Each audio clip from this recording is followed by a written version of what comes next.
in this video we're going to talk about installation.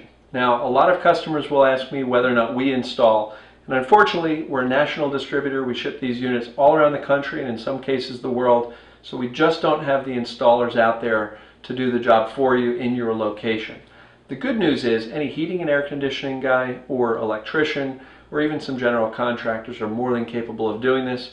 We generally recommend a heating and air guy or an electrician because depending upon the power requirements of these units, you may or may not have the appropriate power already up in your ceiling, and if not, you're going to want to have somebody who can run the cables, the lines, and the electrical outlets for you. So that being said, the first aspect of this whole thing is the electrical end.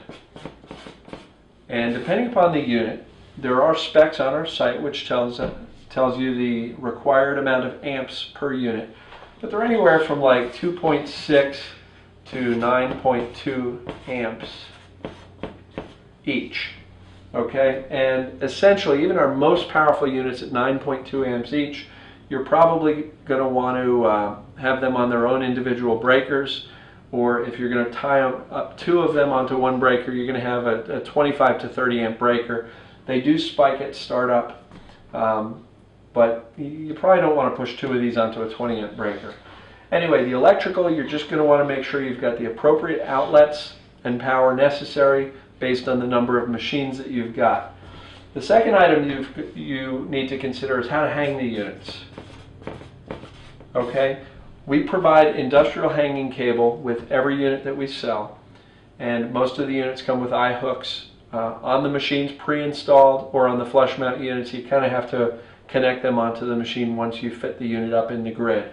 But for the most part, the simplest way of dealing with these installations is if you don't have a couple of guys to lift the units up into place, one of those scissor jacks are great because you can actually set the unit on top of it and either electronically jack it up and it will lift it up into place, and once it's up into place you can attach the eye bolts or the cables to the eye bolts and you'll be done.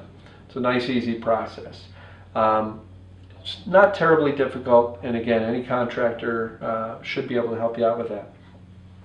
When it comes to installation, we already talked about the airflow that you want to create with that staggered layout and alternating airflow. The two other things that relate to airflow that you really have to watch out for are ceiling mounted heating and air conditioning vents as well as ceiling fans.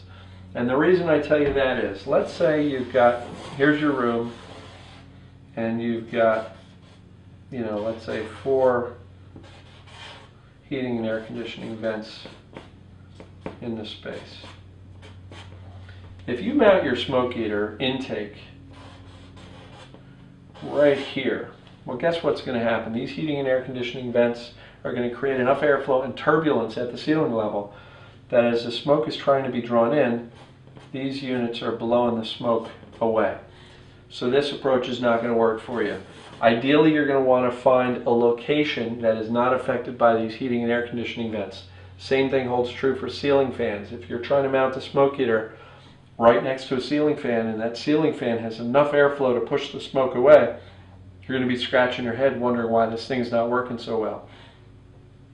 The best way to find out whether or not you've got a problem is, as you identify the target location for this smoke heater, climb a ladder, hold a Kleenex or a tissue up in the space about a foot or two below where you want to mount the intake of your smoke heater, and if that Kleenex is getting blown around a lot, you're going to really have to either reconsider a different location or perhaps turn off a ceiling fan, remove the ceiling fans altogether, or if you've got a problem with the heating and air conditioning vent, you can get diffusers that will take the air and blow it a different direction. Many of them blow in all 4 directions, or they're round and they blow completely in a circle.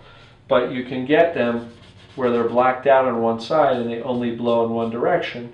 So in that case, if your intake of the smoke heater is here and you're blowing in different directions, you can really control the airflow in and around those heating and air conditioning vents and get a better result.